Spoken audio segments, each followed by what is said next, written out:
দর্শক, ভিডিওতে যেই নকশাটি আপনারা দেখতে পাচ্ছেন এটি হচ্ছে একটা বশীকরণ নকশা।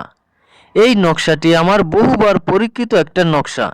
এই নকশাটি দিয়ে আমি 500 লোকেরও বেশি কাজ করেছি এবং তারা প্রত্যেকেই ভালো ফলাফল পেয়েছে, তারা ভালোবাসায় সফল হয়েছে।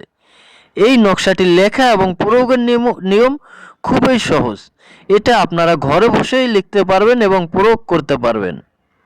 যদি আপনারা নিয়মটা শিখতে চান তাহলে অবশ্যই ভিডিওটি সম্পূর্ণ দেখবেন এবং আপনারা চাইলে ভিডিওটি শেয়ার করে আপনার টাইমলাইনে রেখে দিতে পারেন, যাতে করে প্রয়োজনের সময় আপনি এই ভিডিওটি দেখে সঠিকভাবে সঠিক নিয়মে এই নকশাটি প্রয়োগ করে আপনি আপনার ভালোবাসার মানুষকে আপনার ভালোবাসায় আবদ্ধ করতে পারেন, তাকে আপনার বশ করতে পারেন, তাকে আপনার প্রেমের পাগল বানিয়ে রাখতে পারেন। এর জন্য প্রথমেই আপনাকে একটা সাদা কাগজ নিতে হবে এবং শনিবার সকাল 8টার সময় আপনারা অজু গোসল করে 1 প্যাকেট ভালো মানের আগরবাতি নেবেন এবং ওই 1 প্যাকেট আগরবাতি সম্পূর্ণ জ্বালাবেন। এরপরে আপনারা 5টি মোমবাতি পাক পাঞ্জাতনের নামে জ্বালাবেন।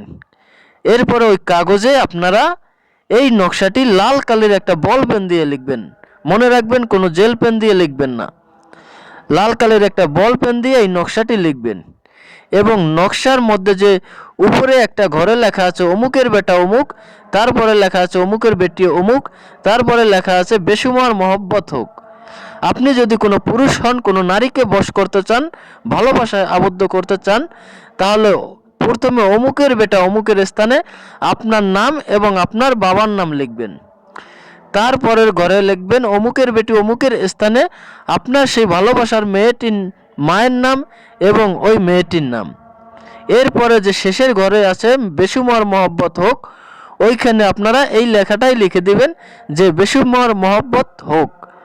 আর আপনি যদি কোনো নারী হন, কোনো পুরুষকে আপনার প্রেমের পাগল বানাতে চান, তাহলে প্রথমে অমুকের বেটা অমুকের স্থানে আপনারা আপনার নিজের নাম এবং আপনার মায়ের নাম লিখবেন, আর বেটার পরিবর্তে লিখবেন বেটি। আর দ্বিতীয় ঘরে অমুকের বেটি অমুকের স্থানে আপনার সেই ভালোবাসার পুরুষের বাবার নাম এবং তার নামটা লিখবেন, আর বেটির পরিবর্তে লিখবেন বেটা। আর তৃতীয় ঘরে যে শেষের ঘরটা আছে ওইখানে লিখবেন বেসুমার মহব্বত হোক, অর্থাৎ যেটা লেখা আছে ওইটাই লিখবেন। এভাবে আপনারা ওই সময় মোট 3টি নকশা তৈরি করবেন।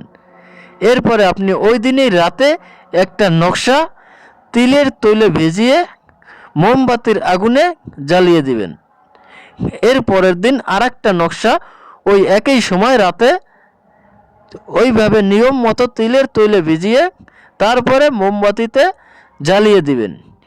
এর পরের দিন আরেকটি নকশা আপনারা ওই রাতে একই সময় একই স্থানে বসে তিলের তৈল দিয়ে ভিজিয়ে আপনারা মোমবাতির আগুনে জ্বালাবেন। মোট কথা আপনারা 3টি নকশা 3 দিন রাতে একই স্থানে বসে আপনারা একইভাবে তিলের তৈল দিয়ে ভিজিয়ে মোমবাতির আগুনে জ্বালিয়ে দেবেন। দেখবেন 3 দিনের মধ্যেই আপনার ভালোবাসার মানুষ আপনার বশ হয়ে যাবে।